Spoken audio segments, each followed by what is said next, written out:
ತಿಂದು ಸಿಹಿ ಹಣ್ಣ ಕೊಡುವ ಮರ ನೀಡಿ ನೀಡಿ ಮುಕ್ತ.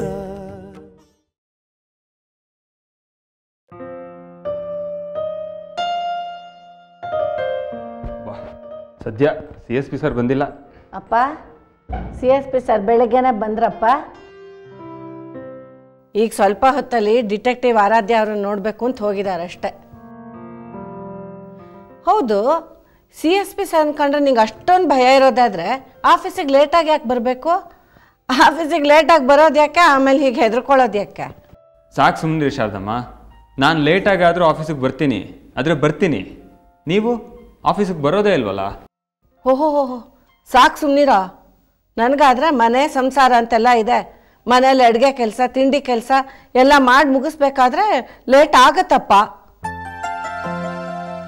ಒಂದೊಂದು ದಿನ ಕೆಲಸ ಜಾಸ್ತಿ ಇದ್ದರೆ ನಂಗೆ ಬರೋಕ್ಕೆ ಆಗೋದಿಲ್ಲ. ನಿಂಗೇನು ಮನೇನ ಮಡ್ದಿನ ಮಕ್ಕಳ ಎಲ್ಲ ಸಂಸಾರ ನಿಭಾಯಿಸ್ಕೊಂಡು ಬರಬೇಕು ಅನ್ನೋದಕ್ಕೆ. ರೇ ಶಾರದಮ್ಮ, ನನಗೆ ಮದುವೆ ಆಗಿಲ್ಲ ಅನ್ನೋದನ್ನ ನೀವೇನು ಆಡ್ಕೊಳ್ಳೋದು ಬೇಕಾಗಿಲ್ಲ. ಇಷ್ಟರಲ್ಲೇ ನನಗೂ ಮದುವೆ ಆಗ್ತಾ ಇದೆ. ಹೌದೇನೋ? ನಿಜವಾಗ್ಲೂ? ಯಾಕ್ರಿ ಶಾರದಮ್ಮ, ನಾನು ಮದುವೆ ಆಗ್ತಾ ಇದ್ದೀನಿ ಅಂದರೆ ನಿಜವಾಗ್ಲೂ ಅಂತ ಕೇಳ್ತಾ ಇದ್ದೀರಾ? ಯಾಕೆ ನಾನು ಮದುವೆ ಆಗಬಾರ್ದಾ? ಹೇ ಹಾಗಲ್ಲ ಪಂಡು, ಸುಮ್ಮನೆ ತಮಾಷೆ ಕೇಳಿದೆ ಅಷ್ಟೆ. ಅದಕ್ಕೇನಾ ಸಾಹೇಬ್ರು ಇಷ್ಟೊಂದು ಟ್ರಿಮ್ ಆಗಿ ಬಂದಿರೋದು? ಯಾರ ಹುಡುಗಿ? ಶರ್ವಾಣಿ, ನಮ್ಮ ಮಾವನ ಮಗಳು. ಓ ಶರ್ವಾಣಿನೇನಾ? ಗ್ಯಾರಂಟಿನಾ? ಏನ್ರಿ ಗ್ಯಾರಂಟಿನ ಅಂತ ಕೇಳ್ತಾ ಇದ್ದೀರಾ? ಅಲ್ವೋ, 4 ತಿಂಗಳ ಹಿಂದೆ ನೀ ಹೀಗೆ ಒಂದು ಹುಡುಗಿನ ಮದುವೆ ಆಗ್ತೀನಿ ಅಂತ ಹೇಳಿದ್ದೆ. ಆದರೆ ಮದುವೆ ಆಗಲೇ ಇಲ್ಲ. ಅದಕ್ಕೆ ಕೇಳಿದೆ, ಈ ಶರ್ವಾಣಿನ ಮದುವೆ ಆಗೋದು ಗ್ಯಾರಂಟಿನಾ ಅಂತ. ಆ ಹುಡುಗಿನ ಮದುವೆ ಆಗಕ್ಕೆ ನನಗಿಷ್ಟ ಇತ್ತು, ಆದರೆ ಅವಳಿಗೆ ನನ್ನನ್ನು ಮದುವೆ ಆಗಕ್ಕೆ ಇಷ್ಟ ಇರಲಿಲ್ಲ. ಅದು ಆಮೇಲೆ ಗೊತ್ತಾಯಿತು, ಅದಕ್ಕೆ ಆ ಮದುವೆ ಕ್ಯಾನ್ಸಲ್ ಆಯಿತು. ಆದರೆ ನಂದು ಶರ್ವಾಣಿದು ಮದುವೆ ನಡೆಯೋದ್ರಲ್ಲಿ ಡೌಟೇ ಇಲ್ಲ ರೀ. ನಾನು ಶರ್ವಾಣಿನ ಇಷ್ಟಪಟ್ಟಿದ್ರು ಈ ಮದುವೆ ಪ್ರಸ್ತಾಪ ಮಾಡಿದ್ದು ಶರ್ವಾಣಿ ತಂದೆನೇ. ಶರ್ವಾಣಿ ತಂದೆಗೆ ನಾನು ಅಂದರೆ ತುಂಬ ಇಷ್ಟ ರೀ. ಅವರಪ್ಪಂಗೆ ನಿನ್ನನ್ನು ಕಂಡ್ರೆ ಇಷ್ಟ ಇರ್ಬೋದು ಪಾಂಡು, ಆದರೆ ಶರ್ವಾಣಿಗೂ ನಿನ್ನನ್ನು ಕಂಡ್ರೆ ಅದೇ ಪ್ರೀತಿ ವಿಶ್ವಾಸ ಇರಬೇಕಲ್ಲ. ನಿನ್ನನ್ನು ಕಂಡ್ರೆ ಅವಳಿಗೂ ಇಷ್ಟ ಆಗಬೇಕಲ್ವಾ? ಏನ್ರಿ ಶಾರದಮ್ಮ, ಯಾವಾಗ ನೋಡಿದ್ರು ನೆಗೆಟಿವ್ ಸೈಡೇ ಥಿಂಕ್ ಮಾಡ್ತೀರಾ. ಸ್ವಲ್ಪ ನಿಮ್ಮ ಥಿಂಕಿಂಗ್ ಸ್ಟೈಲ್ನ ಬದಲಾಯಿಸ್ಕೊಳ್ಳಿ. ಶರ್ವಾಣಿನೂ ನಾನು ತುಂಬ ಇಷ್ಟಪಡ್ತಾಳೆ. ನಾನು ಅವಳಿಗೆ ದಿನ ಫೋನ್ ಮಾಡ್ತಾ ಇರ್ತೀನಲ್ಲ, ತುಂಬ ಚೆನ್ನಾಗಿ ಮಾತಾಡಿಸ್ತಾಳೆ. ನನ್ನ ಊಟ ತಿಂಡಿ ಬಗ್ಗೆ ಎಲ್ಲ ವಿಚಾರಿಸ್ತಾಳೆ. ನಾನು ನೋಡಿದ್ರೆ ನಗ್ತಾಳೆ. ಇಷ್ಟರಲ್ಲೇ ಗೊತ್ತಾಗೋದಿಲ್ವಾ ಅವಳು ನನ್ನನ್ನು ಇಷ್ಟಪಡ್ತಾಳೆ ಅಂತ? ಈಗ ನಮ್ಮ ಮಾವ ಮದುವೆ ಡೇಟ್ ಕೂಡ ಫಿಕ್ಸ್ ಮಾಡಿದ್ದಾರೆ, ಗೊತ್ತಾ? ಹೌದೇನೋ ಪಾಂಡು? ಕಂಗ್ರ್ಯಾಚುಲೇಷನ್ಸ್. Thank you. ಆದರೆ ಒಂದು ಮಾತು. ಏನು? ಶರ್ವಾಣಿಗೆ ನಾನು ಇನ್ನೊಂದು ಹುಡುಗಿನ ಮದುವೆ ಆಗಬೇಕು ಅಂತಿದ್ದೆ ಅನ್ನೋ ವಿಚಾರನ ಹೇಳಬೇಡ್ರಿ. ಆಮೇಲೆ ಈ ಮದುವೆನೂ ಕ್ಯಾನ್ಸಲ್ ಆಗಿಬಿಡುತ್ತೆ. ನನಗೂ ಮದುವೆ ಏಜ್ ಬೇರೆ ಮೀರಿ ಹೋಗ್ತಾ ಇದೆ. ಸರಿ ಆಯಿತು, ಹೇಳೋದಿಲ್ಲ. ಆದರೆ ಒಂದು ಕಂಡೀಷನ್ನು. ಏನು? ನೀನು ನಿನ್ನ ಮದುವೆಯಲ್ಲಿ ನನಗೊಂದು ರೇಷ್ಮೆ ಸೀರೆ ಕೊಡಿಸ್ತೀನಿ ಅಂತ ಪ್ರಾಮಿಸ್ ಮಾಡು. ಆಗ ನಾನು ಆ ಹುಡುಗಿ ವಿಚಾರನ ಶರ್ವಾಣಿಗೆ ಹೇಳೋದಿಲ್ಲ. ನೋಡಿ ಶಾರದಮ್ಮ, ನಾನೇನು ಪ್ರಾಮಿಸ್ ಮಾಡೋಕ್ಕಾಗಲ್ಲ. ಶರ್ವಾಣಿ ಅವ್ರ ತಂದೆ ನಮ್ಮ ಮಾವ ಆತ್ಮಾರಾಮ್ ಪಾಟೀಲ್ ಇದ್ದಾರಲ್ಲ, ಅವ್ರಿಗೆ ಹೇಳಿರ್ತೀನಿ ನಮ್ಮ ಮದುವೆ ದಿನ ಶಾರದಮ್ಮನವ್ರಿಗೆ ಒಂದು ರೇಷ್ಮೆ ಸೀರೆ ಗಿಫ್ಟ್ ಕೊಡಬೇಕು ಅಂತ. ಅವ್ರು ಅದನ್ನು ನೆನ್ಪಿಟ್ಕೊಂಡು ನಿಮ್ಗೆ ಗಿಫ್ಟ್ ಕೊಟ್ಟರೆ ನಿಮ್ಮ ಅದೃಷ್ಟ. ಸರಿ ಬಿಡು, ನಾನು ಹಾಗಾದ್ರೆ ನಿಂಗೆ ಪ್ರಾಮಿಸ್ ಮಾಡೋಕ್ಕಾಗಲ್ಲ. ರೀ ಪ್ಲೀಸ್ ಅರ್ಥ ಮಾಡ್ಕೊಡ್ರಿ, ಪವಿತ್ರ ಪ್ರೇಮ ರೀ. ಈಗ ನನ್ನ ಶರ್ವಾಣಿ ಮದುವೆ ಎಲ್ಲ ಖರ್ಚು ನೋಡ್ಕೋತಾ ಇರೋದು ನಮ್ಮ ಮಾವನೇ. ಹಾಗಿರ್ಬೇಕಾದ್ರೆ ನಾನು ಅವ್ರ ಹತ್ರ ಅವ್ರಿಗೆ ಗಿಫ್ಟ್ ಕೊಡಿ ಇವ್ರಿಗೆ ಗಿಫ್ಟ್ ಕೊಡಿ ಅಂತ ಹೇಳೋಕ್ಕಾಗತ್ತಾ? ಅಲ್ಲ ಕಣ ಪಾಂಡು, ನಿಮ್ಮ ತಂದೆ ಕೃಷ್ಣದೇವ ಪಾಟೀಲ್ ಅವರು ದೊಡ್ಡ ಲಾಯರ್ ಆಗಿದ್ದವರು. ಬೇಕಾದಾಗ ದುಡ್ಡು ಮಾಡಿಟ್ಟಿದ್ದಾರೆ. ನಿಮ್ಮಮ್ಮ ನಿನ್ನ ಮದುವೆನ ಗ್ರ್ಯಾಂಡಾಗಿ ಮಾಡ್ತಾರೆ ಅಂತ ಅಂದ್ಕೊಂಡಿದ್ರೆ ನೀನು ಇವಾಗ ನಿಮ್ಮ ಮಾವ ವಹಿಸ್ಕೋತಾ ಇದ್ದಾರೆ ಮದುವೆ ಖರ್ಚನ್ನೆಲ್ಲ ಅಂತ ಹೇಳ್ತಿದೆಯಲ್ಲೋ? ಇಲ್ಲ ರೀ ಶಾರದಮ್ಮ, ಇಲ್ಲಿ ನಮ್ಮಮ್ಮನೇ ದೊಡ್ಡ ವಿಲನ್ ಥರ ಆಡ್ತಾ ಇದ್ದಾರೆ. ಯಾಕೆ? ನಮ್ಮಮ್ಮನ ಪ್ರಕಾರ ನಾನೇ ಅಂತೆ ನಮ್ಮ ಅಪ್ಪನ ದುಡ್ಡೆಲ್ಲ ಕರಗಿಸಿರೋದು. ಇಲ್ಲಿವರೆಗೂ 60 ಲಕ್ಷ ಕರಗಿಸಿದ್ದೀನಿ ಅಂತ ನನಗೆ ಲೆಕ್ಕ ಹೇಳ್ತಾರೆ. ಅದಕ್ಕೆ ಇಲ್ಲಿವರೆಗೂ ನಿನ್ನ ಮೇಲೆ ಖರ್ಚು ಮಾಡಿದ್ದೆ ಸಾಕು, ಇನ್ನು ಮದುವೆಗೆ ಬೇರೆ ಖರ್ಚು ಮಾಡಬೇಕಾ? ಆಗಲ್ಲ ಅಂತಂದರು. ಒಂದು ನಯ ಪೈಸಾನು ಕೊಡಲ್ಲ ಅಂದ್ರು ರೀ ಮದುವೆಗೆ. ಒಬ್ಬನೇ ಮಗ. ಜೊತೆಗೆ ನಾನು ಶರ್ವಾಣಿನ ಮದುವೆ ಆಗೋದು ನಮ್ಮಮ್ಮಂಗೂ ಇಷ್ಟ ಇಲ್ಲ. ನಮ್ಮಮ್ಮಂಗೂ ಆತ್ಮರಾಮ್ ಅಂಕಲ್ಗೂ ಏನೋ ಮನಸ್ತಾಪಗಳು. ಅದಕ್ಕೆ ಖರ್ಚಿನ ನೆಪ ಹೇಳಿ ಮದುವೆಗೆ ದುಡ್ಡು ಕೊಡಲ್ಲ ಅಂತ ಹೇಳಿದ್ರು. ಅದಕ್ಕೆ ಈ ಮದುವೆ ಖರ್ಚೆಲ್ಲ ನೀವೇ ನೋಡ್ಕೋಬೇಕು ಅಂತ ನಮ್ಮ ಅಂಕಲ್ ಕೇಳಿಕೊಂಡೆ. ಅವ್ರು ಒಪ್ಕೊಂಡಿದ್ದಾರೆ. ಪವಿತ್ರ ಪ್ರೇಮ ಉಳಿಸ್ಬಿಟ್ರು. ಹೋಗ್ಲಿ ಬಿಡು, ನಿಮ್ಮ ಅಮ್ಮಂಗೆ ದುಡ್ಡು ಉಳಿತು. ಒಂದು ರೀತಿಲಿ ನೋಡಿದ್ರೆ ಅವ್ರು ಮಾಡಿದ್ದು ಸರಿನೇ. ನಿನ್ನಂತ ಅವನ ಕೈಲಿ ಒಂದು ಪೈಸಾ ಉಳಿಯೋದಿಲ್ಲ. ನಿಮ್ಮ ಅಮ್ಮ ಆಗೋ ಹೊತ್ತಿಗೆ ಸುಮ್ಮನಾಗಿದ್ದಾರೆ. ನಾನಾಗಿದ್ದಿದ್ರೆ ನೀ ಖರ್ಚು ಮಾಡಿದ ಒಂದೊಂದು ಪೈಸಾನು ವಸೂಲಿ ಮಾಡ್ತಿದ್ದೆ. ಸದ್ಯ ನನಗೆ ನಿನ್ನಂಥ ಮಗ ಇಲ್ವಲ್ಲ. ಸದ್ಯ ನನಗೆ ನಿಮ್ಮಂಥ ತಾಯಿ ಇಲ್ವಲ್ಲ, ನನ್ನ ಪುಣ್ಯ.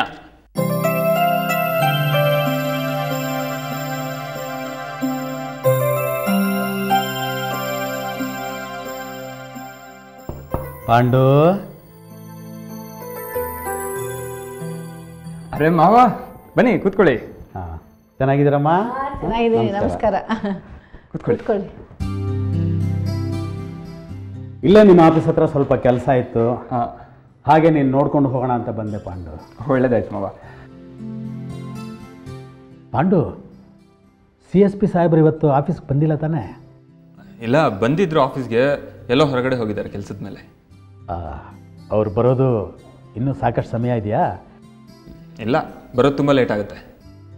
ಹಾಗಾದರೆ ಮಾತಾಡೋಣ. ಪಾಂಡು, ಮೊನ್ನೆ ಕೋರ್ಟ್ನಲ್ಲಿ ಪಾರ್ಟಿ ಸವಾಲು ಮಾಡಬೇಕಾದ್ರೆ ನನ್ನನ್ನೇ ಕಳ್ಳನ ಥರ ಪ್ರಶ್ನೆಗಳು ಹಾಕಿದ್ರು. ನಾನು ಪೊಲೀಸ್ನವನು.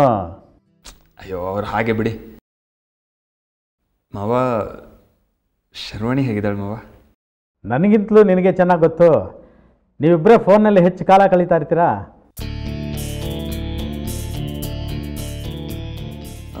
ಏನು ತಗೋತೀರಾ ಮಾವ? ಏನೂ ಬೇಡಪ್ಪ, ನಿನ್ನ ಹತ್ರ ಒಂದು ಮುಖ್ಯವಾದ ವಿಚಾರ ಮಾತಾಡ್ಕೊಂಡು ಹೋಗೋಣ ಅಂತ ಬಂದೆ. ಓಹ್ ಹೌದಾ? ಶಾರದಮ್ಮ ಸ್ವಲ್ಪ ಆಚೆ ರೀ. ಏ ಪಾಂಡು, ಇದು ನಿನ್ನ ಆಫೀಸ್ ಅಲ್ಲ, CSP ಸರ್ದು. ಬೇಕಾದ್ರೆ ನೀನು ಅವ್ರನ್ನ ಆಚೆ ಕರ್ಕೊಂಡೋಗಿ ಮಾತಾಡು. ಇರಲಿ ಬಿಡು ಪಾಂಡು, ಅವರಿದ್ದರೆ ಏನೂ ತೊಂದರೆ ಆಗಲ್ಲ. ಹೌದಾ? ಸರಿ, ಹೇಳಿ ಮಾವ. ನಿನ್ನ ಶರ್ವಾಣಿ ಮದುವೆ ಗೊತ್ತಾದಾಗ ನಿಮ್ಮಮ್ಮ ಮದುವೆ ಖರ್ಚನ್ನ ಕೊಡೋದಿಲ್ಲ ಅಂತ ನೀನು ಹೇಳಿದ್ದೆ. ಆಗ ಮದುವೆ ಖರ್ಚೆಲ್ಲ ನಾನೇ ನೋಡ್ಕೊಳ್ತೀನಿ ಅಂತ ಹೇಳಿದ್ದೆ. ಆಗ ಮಾತು ಕೊಟ್ಟಿದ್ದೆ. ಆದರೆ ಈಗ ಸಮಸ್ಯೆ ಆಗಿಬಿಟ್ಟಿದೆ. ಲೋಕಾಯುಕ್ತರ ಗಲಾಟೆ ಬೇರೆ, ಇನ್ಕಮ್ಮು. ಅದಕ್ಕೆ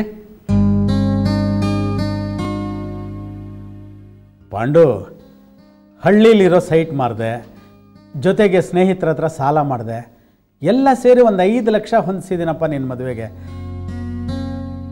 ಆದರೆ ಬಂಗಾರದ ರೇಟ್ ಹೇಗಿದೆ ಅಂತ ನಿನಗೆ ಚೆನ್ನಾಗಿ ಗೊತ್ತಲ್ಲ. ನೋಡು, ಒಂದು 2 ಲಕ್ಷ ರೂಪಾಯಿ ಸಾಲದೆ ಬಂದ್ಬಿಟ್ಟಿದೆ. ಸಮಸ್ಯೆ ಆಗಿರೋದು ಅದೇನಪ್ಪ. ಈ ಸಮಸ್ಯೆ ಆಗಿರೋದು ಅಂದರೆ ಏನಿಲ್ಲ ಪಾಂಡು, ಒಂದು ಸಿಂಪಲ್ ನೆಕ್ಲೆಸ್ಸು, ಕಿವಿಗೆ ಓಲೆ, ನಿನಗೆ ಬ್ರೇಸ್ಲೆಟು, ಇಷ್ಟಕ್ಕೆ 2 ಲಕ್ಷ ರೂಪಾಯಿ ಶಾರ್ಟೇಜ್ ಆಗಿಬಿಟ್ಟಿದೆ. ಚಿನ್ನದ ಒಡವೆಗಳಿಗೆ ಏನು ಮಾಡೋದು ಪಾಂಡು? ಅಯ್ಯ, ಚಿನ್ನಾಗಿನ್ನೇ ಇಲ್ಲ ಯಾಕೆ ಮಾವ? ನಿಮ್ಮ ಮಗಳನ್ನ ಉಟ್ಟು ಬಟ್ಟೆಯಲ್ಲಿ ಹಾಗೆ ಮದುವೆ ಮಾಡಿ ಕಳಿಸಿ, ನಾನು ಚೆನ್ನಾಗಿ ನೋಡ್ಕೋತೀನಿ. ಯು ಡೋಂಟ್ ವರಿ ಮಾವ. ನೀನೇನೋ ನನ್ನ ಮಗಳನ್ನ ಚೆನ್ನಾಗಿ ನೋಡ್ಕೊಳ್ತೀಯಪ್ಪ, ಆದರೆ ನಿಮ್ಮಮ್ಮ ಮೊದಲೇ ನೀನು ನನ್ನ ಮಗಳನ್ನ ಮದುವೆ ಆಗೋದು ನಿಮ್ಮಮ್ಮನಿಗೆ ಸುತರಾಮ್ ಇಷ್ಟ ಇಲ್ಲ. ಅಂಥದ್ರಲ್ಲಿ ನನ್ನ ಮಗಳನ್ನ ಬಿಚ್ಚೋಲೆ ಗೌರಮ್ಮನ ಥರ ಒಡವೆ ಇಲ್ಲದೆ ನಿಮ್ಮ ಮನೆಗೆ ಕಳಿಸಿದ್ರೆ ನಿಮ್ಮಮ್ಮ ನನ್ನ ಮಗಳನ್ನ ಚೆನ್ನಾಗಿ ನೋಡ್ಕೊಳ್ತಾರಾ? ನನ್ನ ಮಗಳು ಸುಖವಾಗಿರ್ತಾಳ? ನನ್ನ ಮಗಳು ನೊಂದ್ಕೊಂಡ್ರೆ ನೀನು ಸುಖವಾಗಿರ್ತೀಯಾ? ಅದಕ್ಕೆ ಪಾಂಡು, ಎಷ್ಟೇ ಕಷ್ಟ ಆಗಲಿ ನಿನಗೆ ನನ್ನ ಮಗಳಿಗೆ ಎಷ್ಟು ಒಡವೆ ಹಾಕಬೇಕು ಅಂತ ಇದ್ದೀನೋ ಅಷ್ಟು ಹಾಕೇ ಬಿಡ್ತೀನಿ ಅನ್ನೋ ಡಿಸೈಡ್ ಮಾಡಿಬಿಟ್ಟಿದ್ದೀನಿ. ನೀನು ದೊಡ್ಡ ಮನಸ್ಸು ಮಾಡಿ 2 ಲಕ್ಷ ರೂಪಾಯಿ ಹೊಂದಿಸ್ಕೊಟ್ಬಿಟ್ರೆ ನಾನು ನನ್ನ ಮಗಳನ್ನ ಸಂತೋಷವಾಗಿ ನಿನಗೆ ಕೊಟ್ಟು ಮದುವೆ ಮಾಡಿಬಿಡ್ತೀನಿ. ನೋಡು, ಯೋಚನೆ ಮಾಡು, ನನ್ನ ಮಗಳಿಗೆ ಒಳ್ಳೊಳ್ಳೆ ಕಡೆ ಸಂಬಂಧ ಬರ್ತಾ ಇದೆಯಪ್ಪ. ಮಾವ, ನಿಮಗೆ ಗೊತ್ತಲ್ಲ, ನಮ್ಮಮ್ಮ ಮದುವೆಗೆ ದುಡ್ಡು ಕೊಡಲ್ಲ ಅಂತ ಹೇಳಿದ್ದಾರೆ. ಎಲ್ಲಿಂದ ಹೊಂದಿಸ್ಲಿ ಮಾವ 7 ಲಕ್ಷ ರೂಪಾಯಿ? ನನಗೂ ಗೊತ್ತಿದೆಪ್ಪ, ಆದರೆ ಈಗ ನಾನು ಏನೂ ಮಾಡೋ ಪರಿಸ್ಥಿತಿ ಇರಲಿಲ್ಲ. ಪಾಂಡು, ನಮ್ಮ ಶರ್ವಾಣಿಗೆ ಇತ್ತೀಚೆಗೆ ಒಳ್ಳೊಳ್ಳೆ ಕಡೆ ಗಂಡುಗಳು ಬರ್ತಾ ಇದೆಯಪ್ಪ. ನಿನಗೆ ಗೊತ್ತಲ್ಲ, ಹೆಣ್ಣುಗಳು ಸಿಗೋದು ತುಂಬ ಕಷ್ಟ. ನಿನ್ನ ಕೈಲಿ ಆಗಲಿಲ್ಲ ಅಂದರೆ ಹೇಳ್ಬಿಡಪ್ಪ, ಈ ಮದುವೆ ಕ್ಯಾನ್ಸಲ್ ಮಾಡ್ಕೊಂಡು ಬಿಡೋಣ. ಅಯ್ಯೋ, ಇಷ್ಟು ಸಣ್ಣ ವಿಚಾರಕ್ಕೆ ಮದುವೆ ಕ್ಯಾನ್ಸಲ್ ಮಾಡೋ ಮಾತು ಯಾಕೆ ಆಡ್ತೀರಿ ಮಾವ?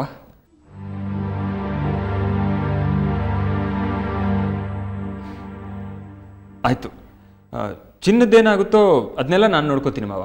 ನೀವೇನು ಯೋಚನೆ ಮಾಡಬೇಡಿ, ಆರಾಮಾಗಿ ಹೋಗಿ ಬನ್ನಿ. ನಾನು ಆಮೇಲೆ ಫೋನ್ ಮಾಡ್ತೀನಿ. ಆಯಿತು ಪಾಂಡು, ನಾನು ಬರ್ತೀನಿ. ಸರಿ ಅಂಕಲ್. ಅಮ್ಮ ಬರ್ತೀನಮ್ಮ. ಆಯ್ತಪ್ಪ.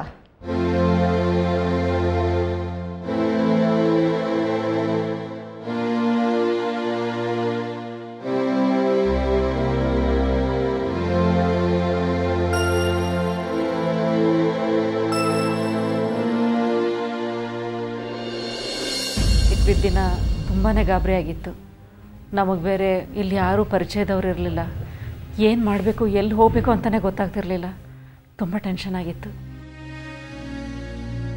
ಬನ್ನಿ ನಿವೇದಿತಾ. ನಾನು ಆಮೇಲೆ ಮಾತಾಡ್ತೀನಿ. ಬಾಯ್.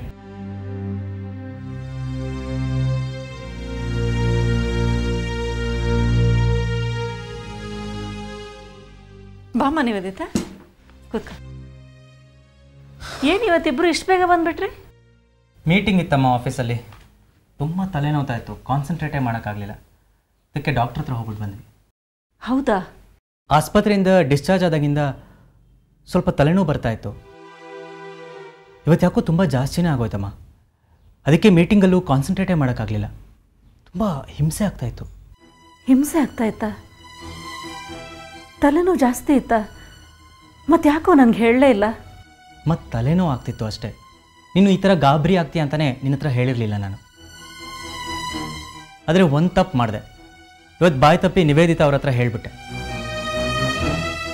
ಅವ್ರು ಬಲವಂತ ಮಾಡಿ ಡಾಕ್ಟರ್ ಹತ್ರ ಕರ್ಕೊಂಡು ಹೋಗಿದ್ರಮ್ಮ. ಸರಿ, ಏನಂದ್ರು ಡಾಕ್ಟ್ರು? ನಾನು ನೋಡಿದ ಡಾಕ್ಟ್ರು ಮೊದಲು ಪರೀಕ್ಷೆ ಮಾಡಿದ್ರು, ಆಮೇಲೆ ಒಬ್ಬ ನ್ಯೂರೋ ಸರ್ಜನ್ಗೆ ರೆಫರ್ ಮಾಡಿದ್ರು. ನ್ಯೂರೋ ಸರ್ಜನ್ ನನ್ನ ಪರೀಕ್ಷೆ ಮಾಡಿ ತಲೆಗೆ ಸ್ವಲ್ಪ ಏಟ್ ಬಿದ್ದ ಹಾಗಿದೆ ಅಂದರು. ತಲೆಗೆ ಒಂದು ಸಣ್ಣ ಗಾಯ ಆದ ಹಾಗಿದೆ, ಯಾತಕ್ಕೂ ನೀವು ಒಂದು MRI CT ಸ್ಕ್ಯಾನ್ ಮಾಡಿಸಿದ್ರೆ ಒಳ್ಳೆಯದು ಅಂತ ಹೇಳಿದ್ರು.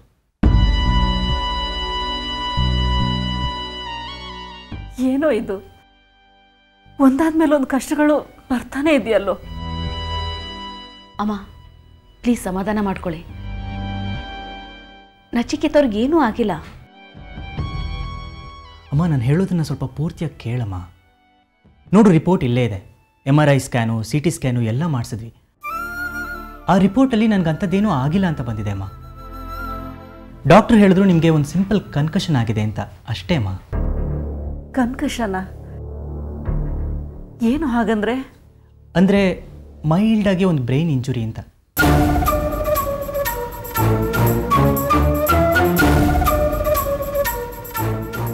ಬ್ರೈನ್ಗೆ ಏಟ್ ಆಗೋ ಅಷ್ಟು ದೊಡ್ಡ ಗಾಯ ಆಗಿದೆಯಂತ? ಬ್ರೈನ್ಗೇನೂ ಆಗಿಲ್ಲ ಅಮ್ಮ, ಅದ್ರ ಹೊರಭಾಗಕ್ಕೆ ಒಂದು ಸಣ್ಣ ಪೆಟ್ಟಾಗಿದೆ ಅಂತ ಹೇಳಿದ್ರು ಡಾಕ್ಟ್ರು. ಅದಕ್ಕೆ ನನಗೆ ತಲೆನೋವು ಬರ್ತಾ ಇರೋದಂತೆ. ಅದು ಟ್ರೀಟ್ಮೆಂಟ್ ತೊಗೊಂಡ್ರೆ ವಾಸಿ ಆಗತ್ತಂತಮ್ಮ. ಅಮ್ಮ, ಡಾಕ್ಟ್ರು 2 ಥರ ಟ್ರೀಟ್ಮೆಂಟ್ ಹೇಳಿದ್ದಾರೆ. ಇನ್ನೊಂದು 3 ವಾರ ಎಲ್ಲ ಸರಿ ಹೋಗುತ್ತಂತೆ. ಮಾತ್ರೆ ಬರ್ಕೊಟ್ಟಿದ್ದಾರೆ. ಮಾತ್ರೆಗಳು ಆಮೇಲೆ ಪ್ರಿಸ್ಕ್ರಿಪ್ಷನ್ 2 ಅದರೊಳಗೆ ಇದೆ. ಟೈಮಿಗೆ ಸರಿಯಾಗಿ ಕೊಟ್ಬಿಡಿ.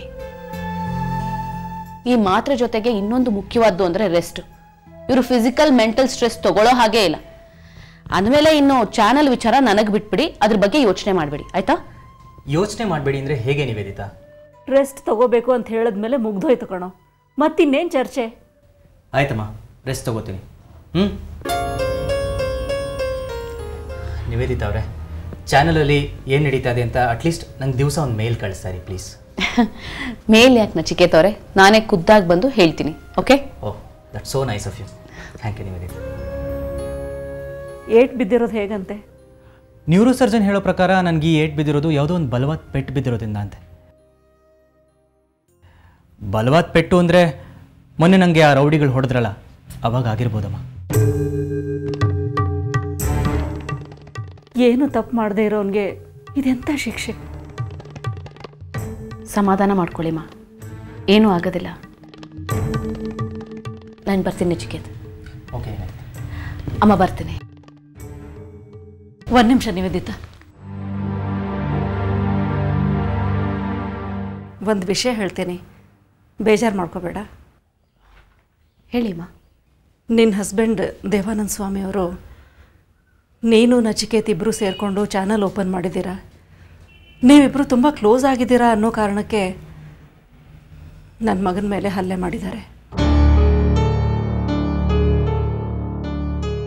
ಇವನು ಈ ಸ್ಥಿತಿಗೆ ಇಂಡೈರೆಕ್ಟಾಗಿ ನೀನೇ ಕಾರಣ ಅದೆಯಲ್ವಾ?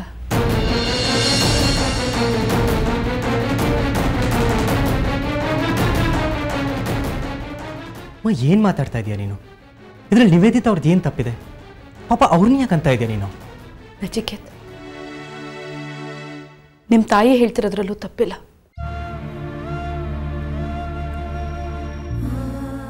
ದೇವಾನಂದ ಸ್ವಾಮಿಯವರು ನಿಮ್ಮ ಮೇಲೆ ಹಲ್ಲೆ ಮಾಡಿಸಿದ್ದಾರೆ, ಅದು ಸತ್ಯನೇ ತಾನೆ.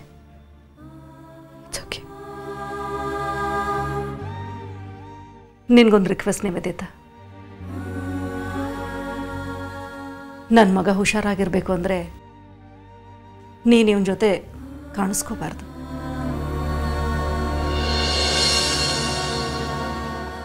ಪ್ಲೀಸ್. ಅಮ್ಮ, ನೀವ್ಯಾಕೆ ರಿಕ್ವೆಸ್ಟ್ ಮಾಡ್ಕೋತೀರಾ? ನೀವೇನು ಹೇಳ್ತಿದ್ರೋ ಅದು ಖಂಡಿತವಾಗ್ಲೂ ಆಗತ್ತೆ. ನೀವು ಯೋಚನೆ ಮಾಡಬೇಡಿ.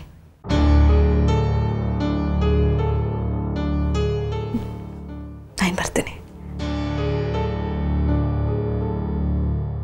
Take care Nachiket.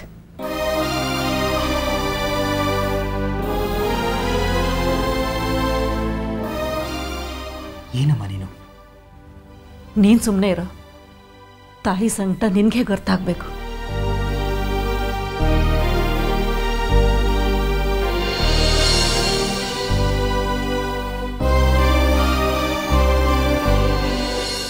ಇಲ್ವಾ? ಅಲ್ಲೂ ಇಲ್ಲೇನ್ರಿ? ನಾನು ಇನ್ನೊಂದು ನಂಬರ್ ಕೊಟ್ಟಿದ್ನಲ್ಲ, ಅಲ್ಲಿ ಟ್ರೈ ಮಾಡಿದ್ರಾ?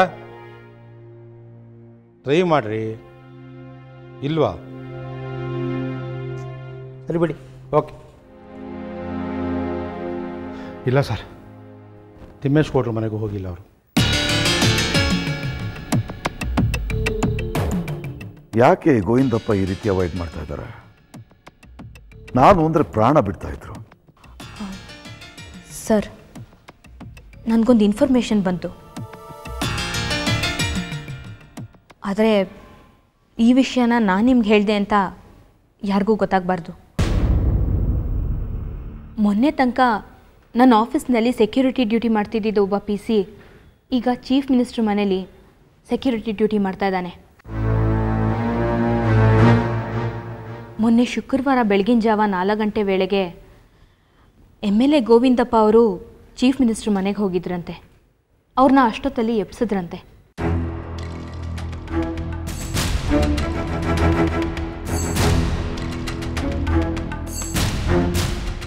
ಚಾಬ್ರಿಯಾ ಸಾಹೇಬರು ಗೋವಿಂದಪ್ಪನವರು ಮೇಲ್ಗಡೆ ಹಾಲಲ್ಲಿ ಕೂತು ಎಷ್ಟೋ ಹೊತ್ತು ಏನೇನೋ ಮಾತಾಡ್ಕೋತಿದ್ರಂತೆ. ಯಾರು ಡಬಲ್ಗೆ ಮಾಡಿದ್ರು ಈ ಗೋವಿಂದಪ್ಪ ಡಬಲ್ಗೆ ಮಾಡಲ್ಲ ಅಂದ್ಕೊಂಡಿದ್ದೆ. ಸರಿ, ಅವ್ರ ಹಿಂಬಾಲಕರಿದ್ರಲ್ಲ, ಯಾರದು?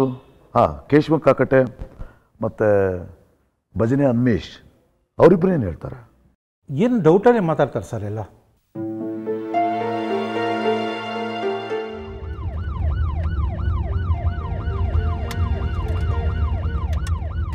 ನೀರಜ್ ಸರ್, ಹೊರಗಡೆ ಸೈಲೆಂಟ್ ಶಬ್ದ ಕೇಳಿಸ್ತು ನೋಡಿ, ಯಾರು ಬಂದಿದ್ದಾರೆ? ಸರಿ ಸರ್.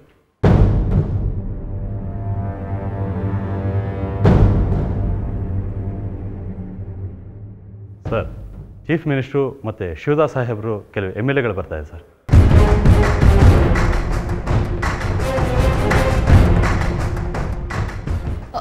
ಸರ್, ನಾವು ಒಳಗಿಲ್ಲ. ಯಾಕಮ್ಮ ಎದುರ್ಕೊಳ್ತೀರಾ? ಕೂತ್ಕೊಳ್ಳಿ ನೀವು.